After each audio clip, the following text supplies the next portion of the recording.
Tere tulemast uuel nädalal, uuel neljapäeval vaatame ja kuulama meie Petrolheadsi podcasti. Tahan ka siinkohal tänada meie toredaid toetajaid, kelleks on Glassdrive ja Baltair, et kindlasti minge vaadake üle nende kodulehed ja minge talvele vastu uute heade rehvidega. Valikus on kindlasti lamelle ja naelu ning samamoodi ka esiklaasiga, et mis on parem kui ikkagi sellisel pimedal ajal ju läbi hea läbipaistva esiklaasi vaadata. Ja ei saa ka mainima, et see television.ee stuudio, kes meid siis siin vastu võtab ja filmib ja teeb kõik need asjad ära, et need episoodid teieni jõuaks. Jaa, aga täna on meil külas mees, kes on osalenud mitmel korral Dakari rallil, kuid mitte sellest ei tahaks kõige rohkem täna rääkida, vaid arutame sellest, et milline on see teekond olnud sinna. Ja et läbi offroadi maastiku siis muidugi, millised on offroadi klassid, mida võiks offroadis paremini teha võib-olla, mis on tehtud. Mis on tehnika. Just, ja mis on erinevused siis selle ja Dakari ralli vahel, nii et jääge ka lainele.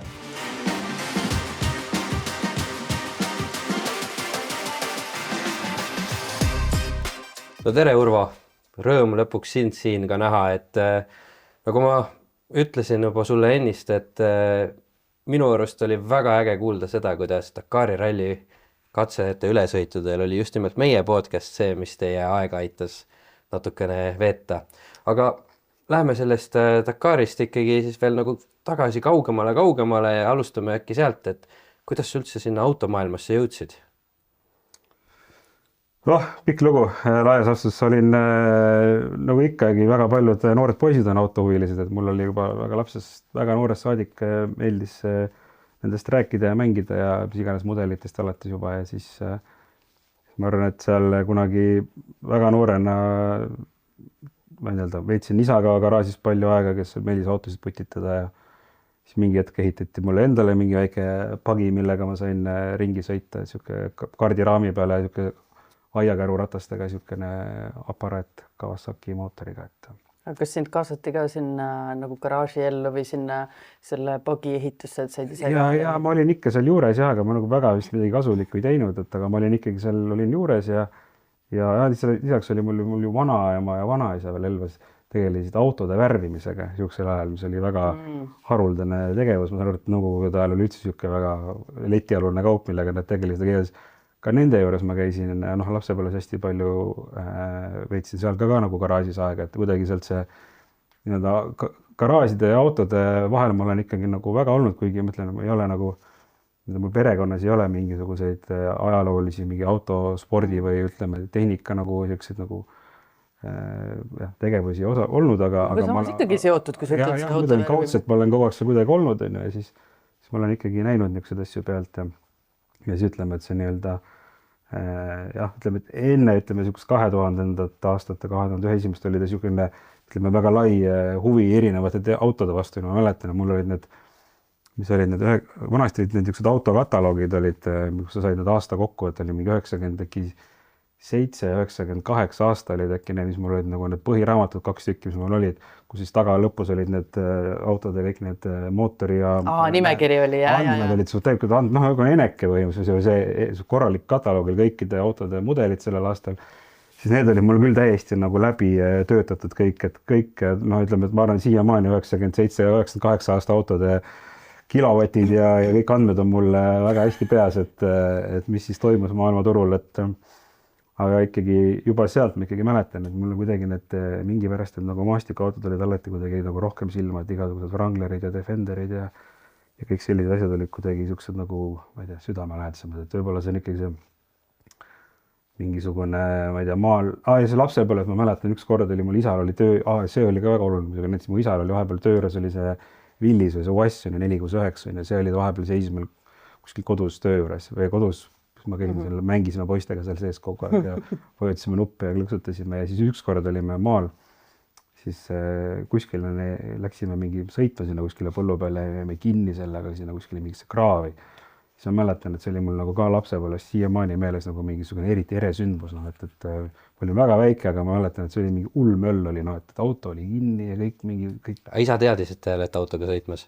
Ei, isa sõitiski kinni, mina olin veel nii väike, et ma ei saanud veel ise midagi aru, aga ma mäletan lihtsalt, et see sündmus kui selline oli väga nagu suur ettevõtmine ja sihuke emotsioone tekitav, et siis ma mõtlesingi, et ma arvan, et see kõik kuidagi on kokku mänginud selline asi on ju, et no sa enne kaamerate taga mainisid ka seda, et noh, et traktoriga sai sõidetud nooruspõlvest seal põldude vahel. Ja, vanaisa, mul mõlemal vanaisal oli T25, ühel oli Cabrio, üks oli Kuudiga, et aga siis selle Cabrio oli olnud pidurid eriti, et sellega oli nagu kehvem sõita, aga see, mis mille pidurid olid ja Kuudiga oli, see oli seal jah, nii-öelda noh, Otepää või sealkandis mägisel maastikul ikkagi sai metsade vahel ja põldude peal seal heina veetud ja igas muid töid tehtud, et see oli minu nagu niisugune põhitegevus suviti, et ma arvan, et sealt ka nagu mingi selline no suured rattad kõrge. ja täpselt, et niisugune rooli keeramine ja niisugune nagu asi hakkas nagu sealt kindlasti alguses, et ma olin nagu tugevalt alaealine, kui ma sellega kõigega ikkagi tegelesin, et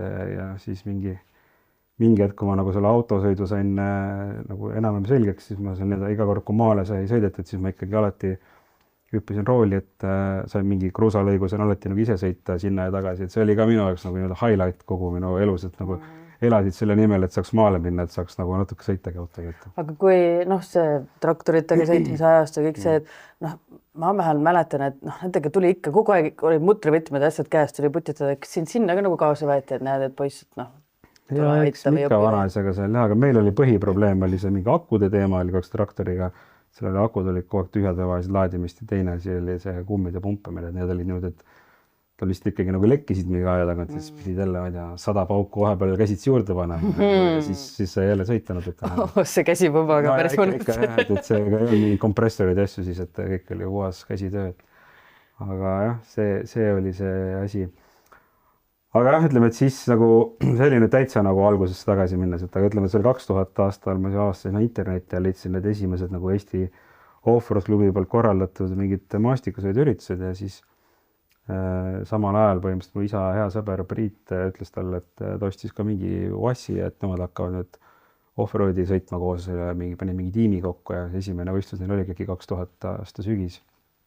Ja siis siis kui mul juba isa läks nagu tiimiga seda sõitma, siis oli kuidagi minu jaoks oli see ka nii põnev ja nii asi, kus ma elasin kaasa ja siis see oli niisugune aeg, kus Eesti Offroadi asi oli täiesti lapse kingad ja siis hakkas alles nii-öelda see autode ehitamine, arendamine hakkas nagu pihta selle 2000 alguses päris aktiivselt ja siis kõik oli nii põnev ja huvitav, et siis mul oligi isa jälle käis seal, siis nad tegid see Offroad klubi, sai kokku iga nädal said seal kuskil Kannu pubis kokku ja neil oli niisugune nagu, oligi selline härrasmeeste koosviibimine, kus siis arutati igasuguseid uusi ja moodsamaid tehnoloogiaid, kuidas oma autosid ehitada seal ja võistluste korraldamiste teemasid ja siis ma olin nagu, elasin kogu aeg selles nagu mullis nii sees, et minu jaoks oli iga nädalane tippsündmus oli kolmapäeva õhtut isale helistada, et küsida, et mis siis nagu Kannu pubis mehed rääkisid, et siis ma elasin kogu aeg seda nagu, ma ise elasin küll Tartus ja isa oli nagu Tallinnas pool aega, aga ikkagi siis mul oli nagu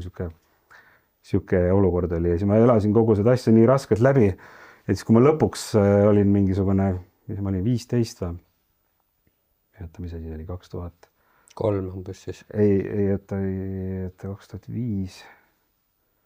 2005 oli, 2004 oli mul esimene võistlus sügisel, kus ma olin siis nagu sellel ajal, mul isa, need sõitsid juba nii-öelda selles TR3 klassis, mis on siis kõige nii-öelda modifitseeritumate autode klass, kes ei tea.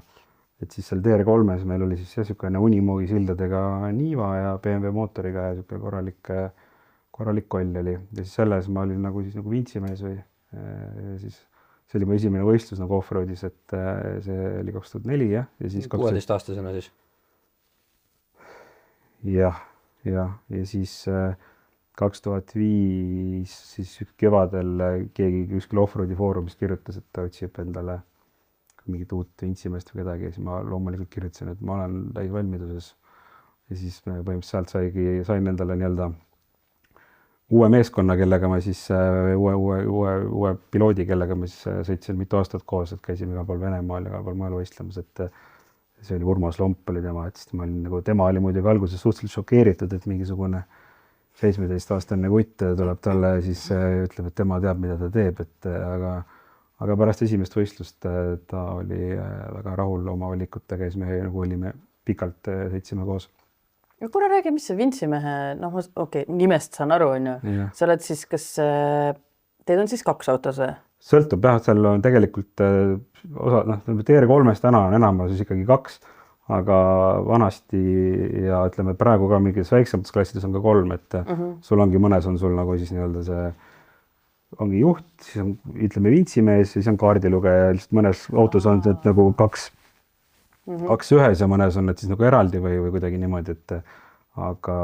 Sa olid siis vintsimees ja kaardilugeja? Jah, siis temaga ma olin küll, tegime mõlemat, jah, et mõnikord sõitsime ka 3-kesi, aga ma olin alati nagu, lugesin kaarti ka, et seal kui seal on nagu raskeks olukorraks läheb, siis niikuinii kõik teevad kõik, et seal ei ole nii, et kaardilugeja istub sees käed põlved ja ütleb, et me peaksime sinna sõitma, aga kui me hakkame liikuma, siis mine jookse vintsimees, et ma siin... Räägi korra sellest off-roadi võistlusest, et seal siis, muidugi on katsetele ülesõidud, eks ole, aga kuidas see katse peal orienteerumine käib, et kas seal on siis ka mingi see roadmap või mis?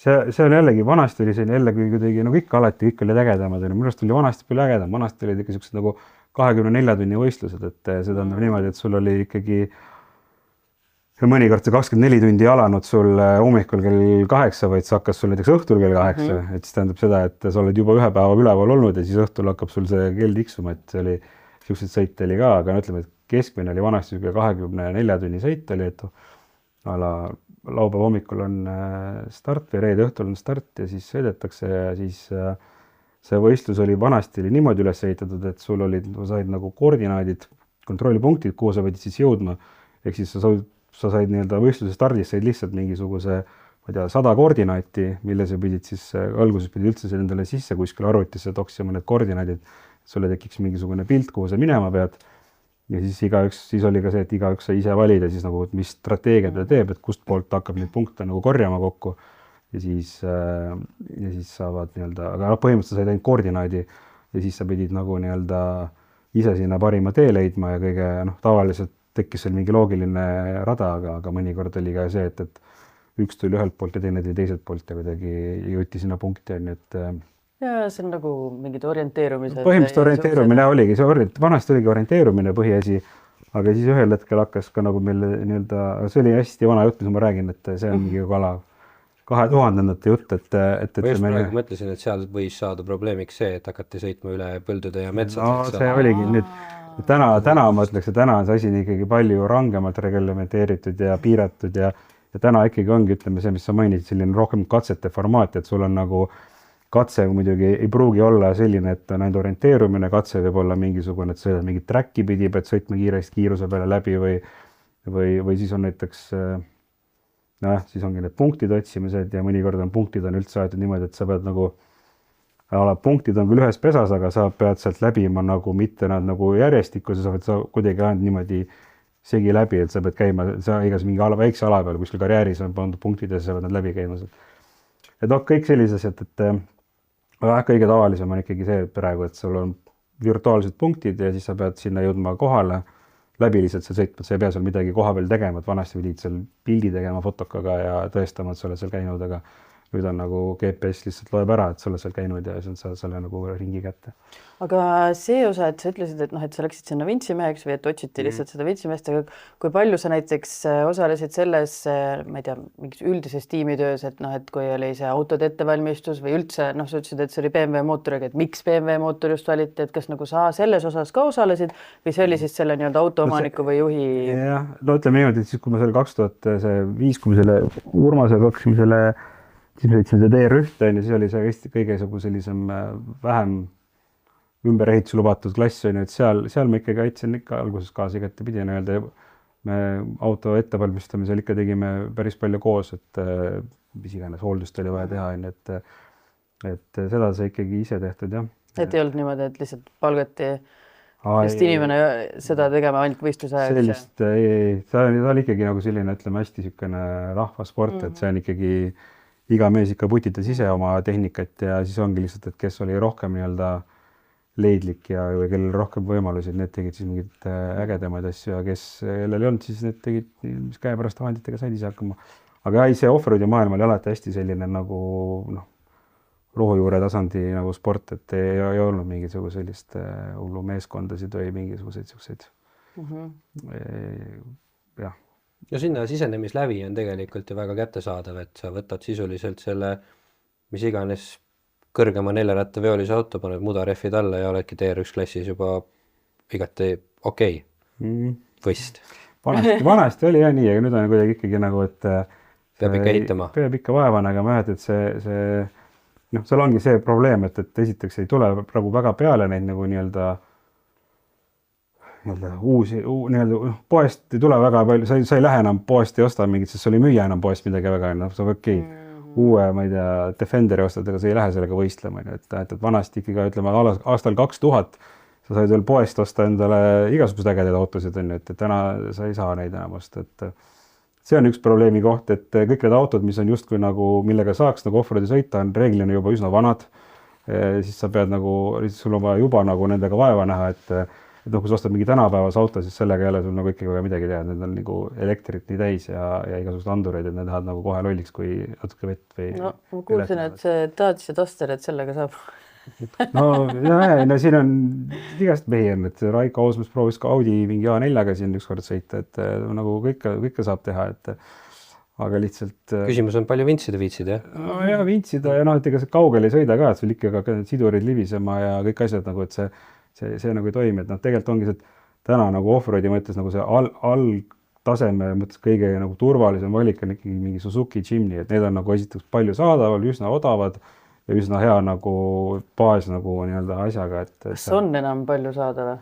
On ikka, ei, on ikka, neid ju toodeti mingisugune, neid on, et aga lihtsalt, et see võtab ikkagi sul mingisugune mingi päris originaalkujul ei ole temaga ikkagi midagi teha, et sa pead siin ikkagi investeerima vedrustusse ja ülekannetesse ja vintsid ja asjad ja siis, kui sa hakkad neid kõike tegema, siis sa saad aru, et seal on nii palju igast muid üleliikseid asju ja siis niimoodi lumepall ja siis saad aru, et kõikidel meestel, kellega sa täna oled võistlema sinna, et kõik, tehasest tuleb 1.3 mootoriga, aga kõikidel on 1.6, need mingid Liana mootorid pandud sinna.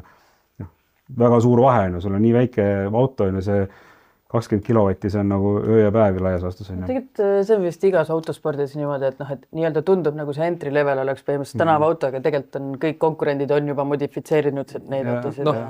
Õnneks see 1.6 mootor Balenolt ja Lianalt ja millelt iganes tuleb kätte mingi paarisaja euroga. Ja, see ei olegi selles, aga lihtsalt, et see nii-öelda, kuidas ütleme, et nagu barjäär on selles mõttes, et nagu kui tahab lihtsalt olla niisugune, ütleme, mees, kes pole elu sees varem see asjaga kokku puutunud ja tulevad, ma tahaks ka nüüd off-roadi sõita, siis see tore, aga sa pead nagu mingi hullu kadalipu ikkagi läbi käima ja natuke vett ja vilet saama õppima, et miks on need ülekanded, pead sillas ära vahetama või vahekastis, et see ongi sellepärast, et sul kohe sidur puidul lihtsalt põleb läbi, sest ülekanded on liiga kiired need suurte rataste jaoks ja suuremate rataste jaoks. Kui sa ei pane suuri rattad, siis sa oled igal pool jälle kinni ja lumepalli efekt, üks asi viib teiseni kogu aeg, et sa ei saa nagu, et see teeb selle asja nagu keerulisemaks, jah, et aga ei igatahes, aga siis on nagu see on veel see osa, aga kui sa võtad off-roadi üleüldiselt, siis nagu täna meil on see, ütleme need TR3 ja nüüd on see tulev TR2 klass, et need on nagu niisugused klassid, kus on nagu asi veel hullemaks läinud,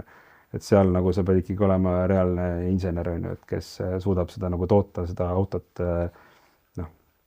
Eesti nagu need TR3 autod ongi nagu nii kõrge tasemega, et Euroopas nagu põhimõtteliselt võidavad kõik sõidud, kuhu enam-vähem osalema lähevad, et ongi väga kõrge kvaliteet, tase, aga lihtsalt see jällegi uusi tulijaid väga ei soosi, et sul on siin mingid mehed, kes on neid 10 aastat tootnud ja õppinud ja arendanud ja see ei ole nii, et ma lähen ostan, et isegi tellin kuskilt endale selle auto, sest sa ei saa seda tellida, see kõik on niisugune käsitöö ja see info, mida ehitada on ainult väga väiksel grupil inimestest ja see muidugi selles mõttes kurb, et tahaks ju järelkasvu.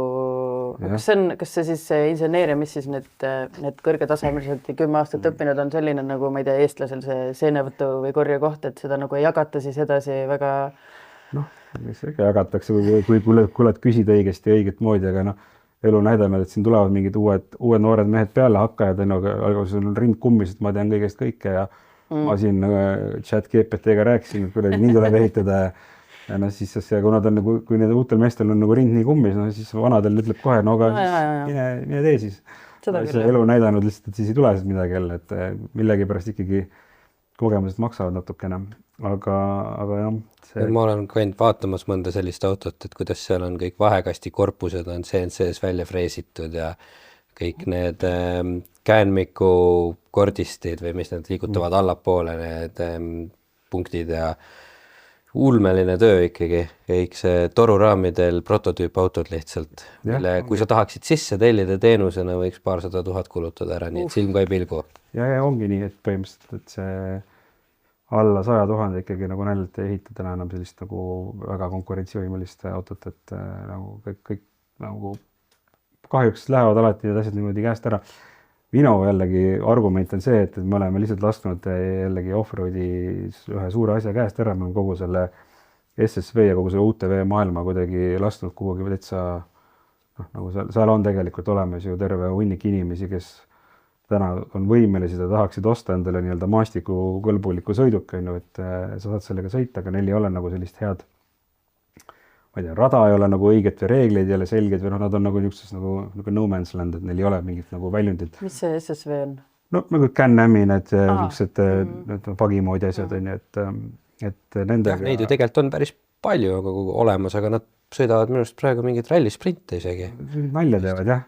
Nagu nad sõidavad ringraja sporti nii-öelda, mitte off-roadi. Eriti rõve on ju, et see sama asi, mis ma ennem rääkisin, et sa sõidad maastikautoga põhimõtteliselt kõredi suve mingite slick-reffidega mööda linna ringi, et noh, ma ei tea, et igatahes jube asi, aga kokkuvõttes, et jällegi kaotatud potentsiaal, et nendele tegelikult selliseid sõitjaid ja neid inimesi oleks nagu, noh, need ongi need asjad, mida sa täna poest osta, et sa ei pea minema selle jaoks mingi ise väga palju vaeva nägema, saad osta tooriku ja sinna natuke putitada, aga sa saad sellega juba teha midagi, aga me ei ole suutnud seda. Me jookseme alati igasugustesse mingitesse probleemidesse kinni, nagu näiteks tänavalegaalsus. Nad ei ole väga tänavalegaalsed, jah, aga no kindlasti on võimalik leida mingisugune, ma ei tea, lahendus. No punased numbrid on alati olemas. No jah, aga ta punasele numbrile siis peaks olema nagu mingisugusele punasele reeglile vastama ka, aga need on niisugusest nagu peldikutorust toodetud mingite torudega, no need originaalpuuridega autod ei ole väga, või nii-öelda Can-Ami tehasest tulevad asjad ei ole väga nagu sellised, kuidas me ütleme siis, turvalised. Et seega sa ei saa nagu, noh, jällegi kuldarsikk minestab ära, kui sa paned sellise originaal Can-Amile punase numbri külge. Et seal on nagu, räägin, probleemi kohti kogu aeg ja miks see nagu asi on nagu ta on täna, et noh, tegelikult ongi off-roadis täna sul, ma ei tea, 15-20 autot osaleb igal võistlusel, et see ei ole nagu tegelikult... Ta räägib need kõigis klassides kokku või nagu... Kokku kõigis klassides, jah, et see nagu eelmine aastik oli... Siis on DR1 ka nagu kuidagi väikseks. Väga väike siis. No sõltub mingite võistlustel, ala Klaperehil on sul võib-olla seal rohkem neid osalejaid, aga see on nii-öelda üheks võistluseks tõmbab nagu... Ja seal Sirgala karjääris on see muudest iga aasta, et seal ka nagu tõmbab selle korraks selle nagu rombri üles ja seal on nagu... Loodus on nii äge, unikaalne see tööstuspiirkond ja kõik see on nagu äge, seal saab sõita, aga teistel sõitudel on kuidagi ikkagi nagu kergelt niimoodi raskustes on. Ja teine asi on see, et hästi suur populaarne asi on igasugused need nii-öelda mittevõistlusklassid, et siis kus sõidetakse lihtsalt nagu hobi korras, nagu maastikult nimetatakse turistiklassid, nimetatakse off-roadi, seal tehakse seda kõrval. Seal on alati mingi 20 osalejat, et see ongi niisugune nagu, noh, for fun, lihtsalt lähen sõpradega, sõidan seal metsas ja mul on auto, mis ei vasta küll ühelegi reeglile, aga noh, suva, et ma saan sõita lihtsalt ja tulemus ei ole ka oluline, tahan lihtsalt nagu maastikul sõita, et siis selle jaoks on nagu täitsa nagu huvilised olemas. Jah, meilgi mitmeid sõpru tuttavaid, kellel ongi mingid need lihtsamad Suzuki Jimnid või Pajerod ja mida saad siukse 2,000-3,000 eest osta ja ongi juba selle jaoks valmis auto nii-öelda. Miks see on nii kukku kuivanud? Kas siis tõesti, et see tase on nagu nii keeruliseks läinud, et... Jaa, ma ütlengi, et see... Ega ta ei ole ju väga nagu atraktiivne ala ka, et teda nagu tutvustada, et ma ei tea, kui palju seda nagu kui palju seda infot nende võistluste kohta üldse liigub. Kõik elu käib kuskil paksus pimedas metsas, on ju. Nähakse ainult pilte mingitest koledatest mõlkis ja mudastest autodest. Seda sisulist osa, mis seal tegelikult toimub tagataustal või kui palju seal on seda uputamist, seda nagu ei ole. et tegelikult seda sellist nagu rõvedat uputamist nagu ikkagi on pigem vähe täna, et no vähe on jah, aga ma ütlen, et nii palju, kui masinavärk on käinud, nad käivad ka vist rohkem turistiklassi. Ja nad teevad neid soft road'e. Nemad on jaganud, seal tundub küll nagu maru äge, siuke FOMO tunne on, et tahaks ka minna nagu. No, aga üldiselt võistluste mõttes ma tegelikult vaataksin peale Eesti demograafiale lihtsalt. Vaata, meie siin kolmekesi oleme selles põlvkonnas, kus sündis hästi palju, 25 000 last aastas, eks ole. Ja aga meie oleme praegu kõik jõudnud sinna, et kas oleme tööga hõivatud või lastega hõivatud. Ehk siis aega enda meelelahutuseks jääb aina vähemaks. Ja see järgmine põlvkond, kes sündis 10-15 aastat hiljem, neid sündis 12 000 last aastas. Need, kes peaksid praegu ehitama ja möllama ja tegema, eks ole, need 25-aastased vihased noored kutid, siis neid lihtsalt ei ole. Neid lihtsalt ei ole. Lihtsalt ongi. Jah, pluss see on see, et see on nagu liiga reaalne maailm. Siis mind ka nagu, ma arvan, et see on teine asi, et nagu sul pakutakse praegu nii palju alternatiive igasugustest muudest kanalitest, kuidas ammutada.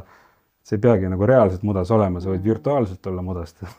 Et see on nagu siuke asi, mis ma arvan ka natuke mõjutab neid asju. Ja sul on lisaks kogu maailm lahti, et oma raha saad sa kulutada ja kuhu iganes sa tahad seda kulutada, eks ole. Võib-olla meeldib sulle soojas vees skuutriga sõita hoopis.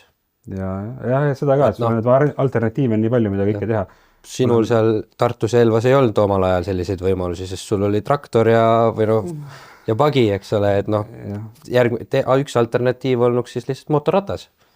Aga rohkem neid väga ei olnud, kui siin mootorite müra. Ei, ma olen nõus, et need nagu valikuid on nii palju juurde tulnud ja võimalusi ja mitte ainult Eestis, aga mujal teha on nagu juurde tulnud ja teisipidi on valikuid vähemaks läinud, sest et nagu see inflatsioon ja asjad muutuvad kõik nii palju kallimaks on jälle teinud, et see on jällegi nagu vähe vanasti, kui nagu see, ütleme, off-roadi hiilgeajad olid, et sul oligi igas klassis oli 15 autot rajal on ja siis oli ikkagi kuidagi, ma mõtlen, et see, kes seal osalesid, sa ei pidanud olema mingisugune ülijõukas ettevõtja, et kuidagi, et seda nagu rahastada, et seal oli 3 sõpra normaalse tööga suutsid ka seda hobi nagu rahastada, aga täna nagu see on siuke nagu siuke läheb aina raskemaks ja raskemaks kõigil. Aga tõmbame selle filosofeerimise vastu kokku ja ütleme niimoodi, et sellegipoolest selles nii-öelda turistklassides on võimalik sõita ja et kallid inimesed, minge ja sõitke turistklassides,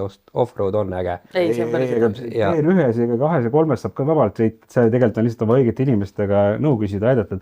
Minu jaoks on endiselt off-road on üks nagu ägedamaid alasid selles mõttes, et just see, et sa saad seda ala nii pikalt harrastada, nagu võistluse formaat on ju, et sa ikkagi lähed sõitma, ma räägin, toon selle näite Saaremaa rallist, kus ma nüüd käisin, 3 päeva võtsin oma aega ära, see oli isegi rohkem 4, ma sain tund aega rallit sõita selle eest, aga ralli off-roadis on see, et sa lähed 2 päeva, oled seal sellest, ütleme niimoodi, et 20 tundi tegeled sa off-roadiga, et see on nagu, sa saad kuidagi nagu ennast veel rohkem välja elada võib-olla selles mõttes, et see ajakasutuse mõttes ma mõtlen, et kui sa mõtled nagu arvutad selle rahassega ümber, siis nagu tunni hind on ju odav. Et selles mõttes ma nagu kindlasti soovitan ja Eestis on tegelikult ikka üliägedaid looduslikke kohti ka, kus seda teha. Läheme selle ajaloosaga edasi, et olid siis seal TR1 klassis siis Oliveriga, oli Oliver? Urmasega, vabandust, jah. Urmasega, kuhu sa siis edasi liikusid, sest ühel hetkel hakkasid ju ka sina ise sõitma. Ja. Mitte et vintsima. Oli jah, mul oli, kuidas ma ütlen, ma sõitsin erinevad, ma vahepeal sõitsin, alguses ikkagi oli raske, oli selles mõttes, et ma proovisin sõita ise ka, alguses ma ostsin ka mingid jeepe asju seal tegin, aga ega ei olnud see majanduslik olukord kiita noorel hakkajal poisil.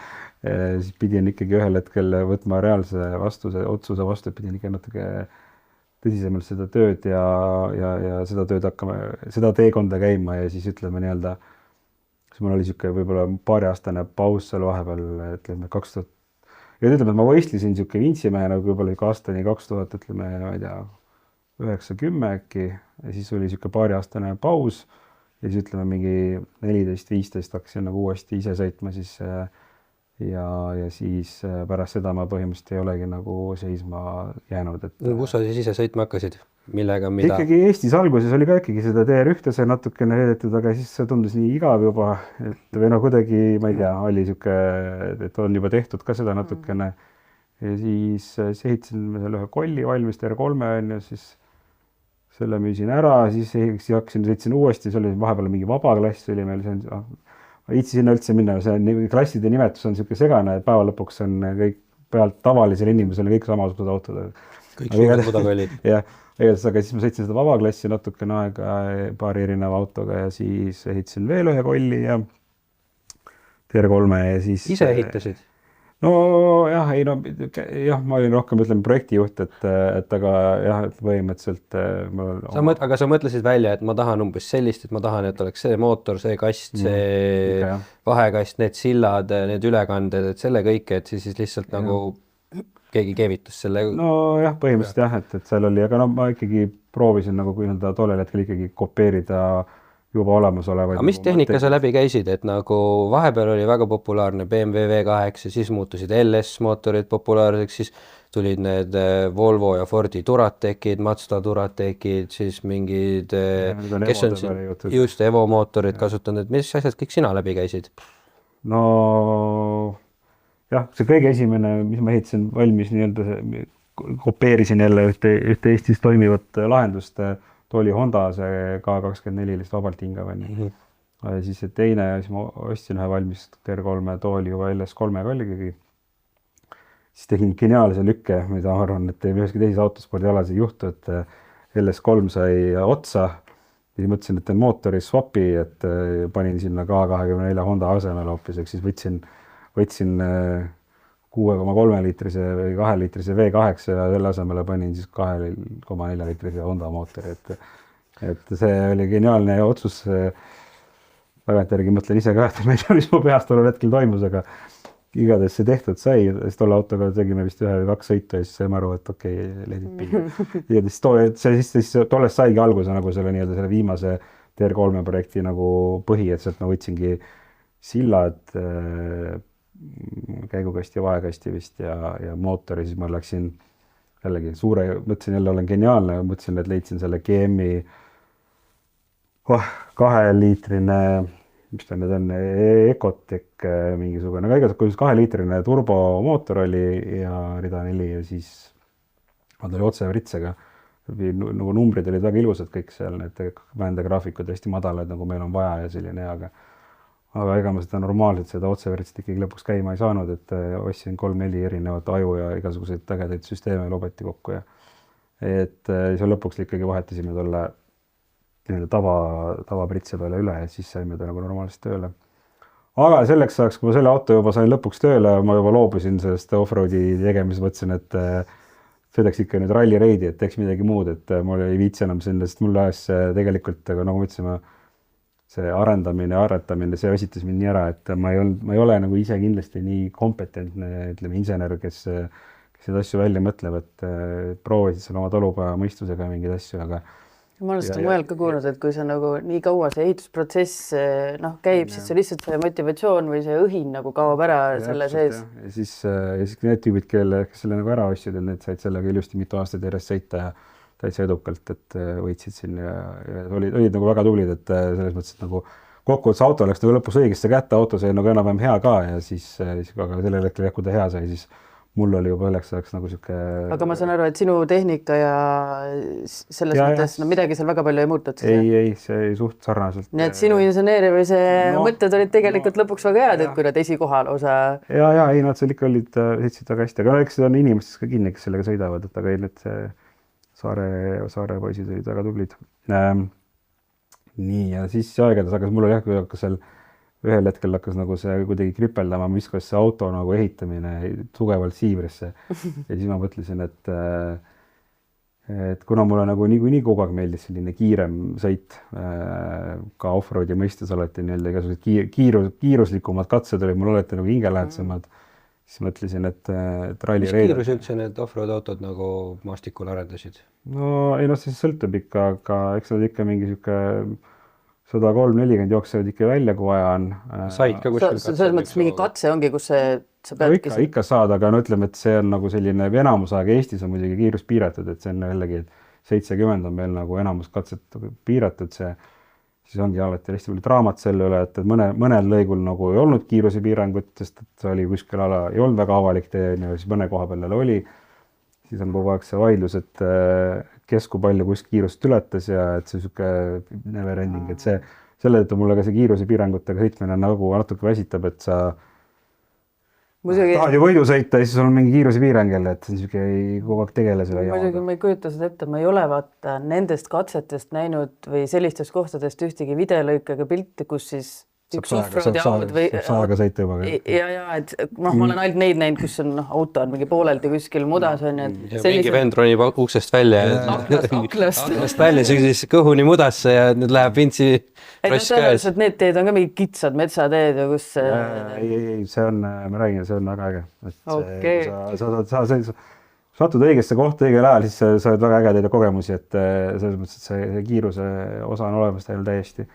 Et lihtsalt see kahjuks kaamera silma jätab alati see aeglane osa, et siia üks lisaküsimus, kas siis on kiivrid ka kohustuslikud seal? Ikka, ja. Aga lihtsalt meil on kiivrid on niisugused nagu mingisugused ala jalgratta ja mäesuusakiivrid on meil põhimõtteliselt lubatud, sest algne point oli see, et kunagi, et kuna meil on kiirused nii madalad on ju, et siis nagu pole mõtet enda suurte motokiivritega olla 24 tundi, et seal lihtsalt palav ja või külm või mis iganes, ei kuule, ei näe nende suurte kiivritega, aga ma ise olen täna nagu rohkem seda meelt, et tegelikult need reeglid võiks ka nagu üle vaadata, et mingi muna see autokiiver ju jumal okei tegelikult. On, ma olen nõus sellega, et see, aga ei, kiivrid on ikka ja need nagu TR3-d ja ikkagi need kered peavad ikkagi olema nii-öelda turvalised, et nad tehakse ikka nii, nagu päris puuri ehitatakse, et sa ei saa päris teha nii, et mingisuguse torumoodi asjad on, et ja TR1-s on muidugi originaalkere, see oli nagu jälle puuri otselt vaja, aga ta võib-olla ei sõida ka nii kiiresti.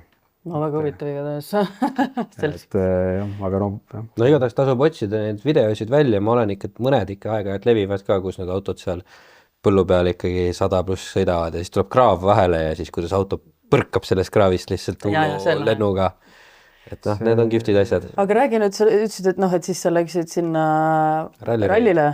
Rallireid jah, et mul oli see mõte, et tahaks kuidagi midagi niisugust äkilisemat vähe teha ja leine motivatsioon, nagu ma ütlesin, oli see, et ma sain aru, et seal nagu autosid tuleb nagu osta, mitte ehitada, et see ei pea nagu, sul pigem vaja lihtsalt leida see õige toode, mille peale suunata oma energia ja siis alguses ma käisin seal Leedus selle Managase juures konsultatsioonil, et mul on niisugune mõte tekkinud ja siis sealt hakkas nagu see mõte nagu aegselt idanema, aga jälle tagantjärgi tarkus on see, et kogemustega inimesi tuleks rohkem kuulata, nüüd ma ikkagi jällegi tema altus mul kohal kus peale, sul on enam 2 varianti, et kas Mini või Toyota, et kui sa tahad nagu selle asjaga hakata tegelema.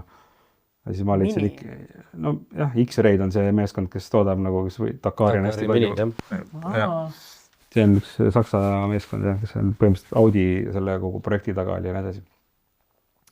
Tollel hetkel igatahes oli Mini või Toyota ja siis täna on sinna võib-olla veel paar tükki juurde tulnud, aga ma ikka ei uskunud ja siis ma läksin seda Century Racingu teed, mis on üks Lõuna-Aafrika üks tootja on. Oota, aga sa esimene kord käisid ju selle Century'ga või see oli teine kord? Jah, aga mul oli niimoodi, et aga alustas? Õige esimene, enne kui ma läksin üldse Dakaril, ma ostsin ka Century auto, see oli tagaveoline. Ja sellel hetkel, kui ma ostsin selle tagaveolise, oli see sellepärast, et siis oli niisugune reegel, et tagaveolised autod olid nagu suuremate ratastega, neil 37 oli rattad olid all ja 4-veolised olid väikeste ratastega ja nad olid nagu raskemad. See 37 tolli? Päris korralik referents. Jah, no see täna, seda on ka kõik 37, aga lihtsalt, et siis oli niimoodi, et ainult nagu nendel tagaveolistel olid suured rattad lubatud, et see aitas ja suurem sillakäik oli ja kergemad olid ja siis ma nagu vaatasin oma peas, et nagu kuidagi minu jaoks, et Minid ja Toyotat tollel hetkel oma väikeste 31 oli ratastega ja nagu suurema massiga tundus nagu kuidagi, et pole päris see. Ja siis, aga siis nii, kui ma põhimõtteliselt selle CR6 tagaveolise ära ostsin, siis tuli täpselt samal aastal tuli see reeglite muudatus, et nii, nüüd on ka 4-veolised 37 tuli ratastega ja kõik muutus kokkuvõttes, et siis minu see algne hüpotees nagu lendas vastu taevast. Aga sa läksid kohe nagu rallireidi selle plaaniga, et ma tahan sõita Dakari? või see oli, ei no ta oli sa käisid ju pigem oli muid nagu rallisid ka kõik alguses, selles mõttes, et sain ju nagu iga uue asjagagi, et nagu esiteks valisin siukse hobi, mida ei ole võimalik Eestis harrastada, on ju, et see on juba esiteks, et lihtsalt nagu, et siis pidin nagu leidma kõigepealt mingisugused kohad, kus ma saaks seda üldse katsetada ja kuidas see nagu toimib ja kas ma üldse saan hakkama ja mis asi see kõik endast kujutab ja siis, kui nagu sealt mõned võib-olla esimesed sõidud said tehtud, siis ma sain nagu aru, et okei, et Dakari võiks nagu eesmärgiks võtta küll. Ja siis pärast seda nii-öelda tegingi esimese aasta, ütleme, sõitsin selle CR6-ga, tegin mingi 3 või 4 võistlust. Ja siis ma enne seda esimest Dakari siis otsustasin, et ma ikkagi lähen Toyota peale ümber. Ja mis sellel CR6-l siis nagu viga oli? Tegelikult ei olnudki midagi viga, ma arvan, et kui ma oleks selle CR6-ga läinud sinna esimesele Dakarile, ma oleks vabalt võinud ka selle kohe esimese korraga lõpetada, et too asi sai meil nagu kuidagi suht hästi jälle käima, see on nagu minu tüüpiline värk, et kui midagi, kõik probleemid oled ära lahendanud, siis on aeg loobuda sellest autost. Aga kus need esimesed rallid olid, et kõigepealt me käisime Poolas, oli see Breslau ralli, oli 21 aastal või? seal on samamoodi liivatüünid ja ta ei ole tüünid ei ole, ta on lihtsalt niisugune nagu, ütleme, sõjaväepolügoon, kus on niisugused liivarajad, mänimets ja niisugune, aga on hästi avar ja niisugune kiired rajad, et too oli väga äge. Kas see on lähim koht, kus saab rallireidi sõita või on lähemal ka? Vanasti oli vist Lätis ka mingid? No need on mingid niisugused, jah, no Läti ja Leedu asjad, või Lätis enam vist ei ole, kunagi oli mingi Riia paha oli. Aga nüüd on, Leedus on mingid nagu seda, aga need ei saa nagu, pigem ei saa, ütleme Poola on meie jaoks kõige lähem niisugune riik, kus nagu korraldatakse mingisuguseid suuremaid võistluseid ka. Mis siis see rallireid on juhul, kui keegi on näiteks, kes ei tea? Ta on siis nagu ta ongi nagu maratonralli, see sama formaat, mida siis nagu Dakar ongi, et sa sõidad nagu siis nii-öelda samamoodi kiiruskatsed, aga lihtsalt kiiruskatsed on sul nagu oluliselt pikemad kui mingil muul rallil ja sa sõidad nagu mitte nii-öelda pace note'ide järgi, vaid roadbooki järgi, et sul on siis nii-öelda mingisugune, ütleme, roadbook, et seal ei ole väga palju infot selle tee kohta, iga kurvi raadius sul ette ei loeta, aga mingisugused ohukohad ja need on sul ikkagi ette. No kas seal on öeldud siis, et 5 kilomeetri pärast keera paremale? Võib nii olla küll, või follow the road ja tee on lihtsalt niisugune käenuline tee. Aga see ei olegi nii hull, et pigem on lihtsalt seal olulisem välja tuua sul igasugused need nagu mingisugused suuremad, ma ei tea, lohud, muhud, mingid kivid, kraavid, augud, et need on nagu tuuakse seal rohkem välja.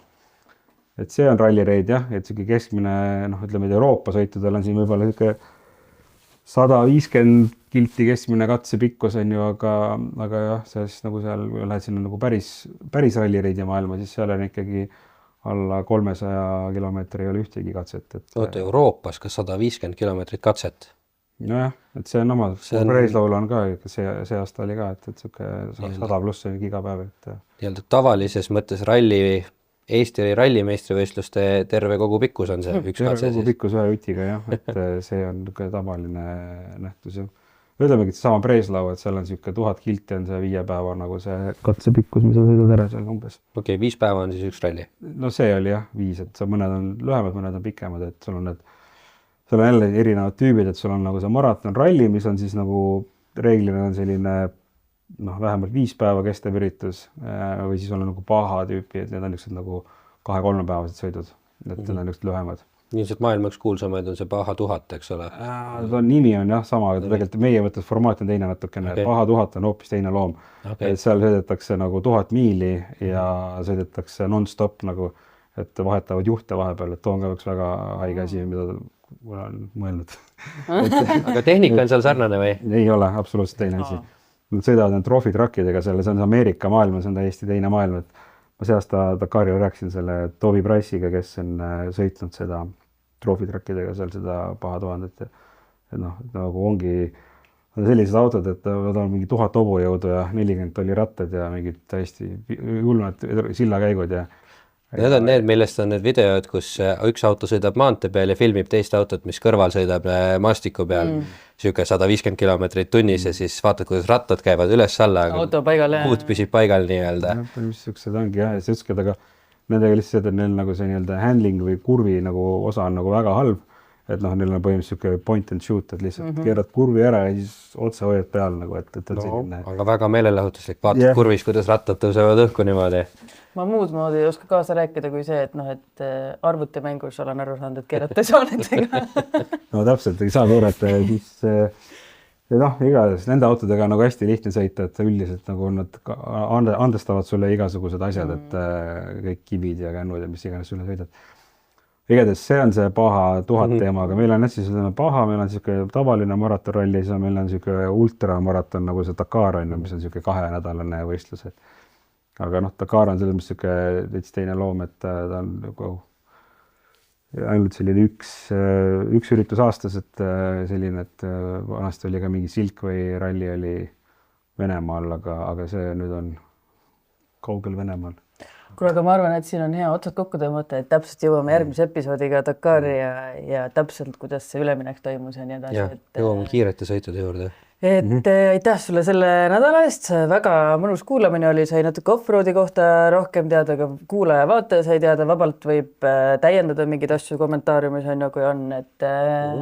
Ja üle-eelmises episoodis oli meil siuke vaataja YouTube'i küsimus, kus siis õige vastus oli Range Rover, jah. Range Rover ja selle võitis siis, seal tähendab meie võtmehoidjad võitis siis Ain Allas 1244, et võtta meiega ühendust, olgu see siis sotsiaalmeedia teel või siis petrolheads.ee.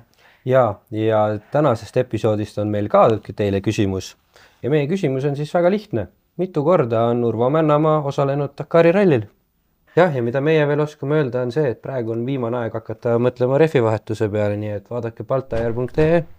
Ja täpselt samamoodi esiklaas, et eriti veel need off-roadi vennal, et ma kujutan, et seal see esiklaas saab pihta küll. Igast hüppest võib katki minna. Et vaadake üle ka Glass Drive'ist, et kindlasti leiate omal uue esiklaasi seal ja samamoodi ka tavakodanik, et uue esiklaasiga talve vastu. Aga näeme järgmises episoodis siis. Aitäh! Tšau!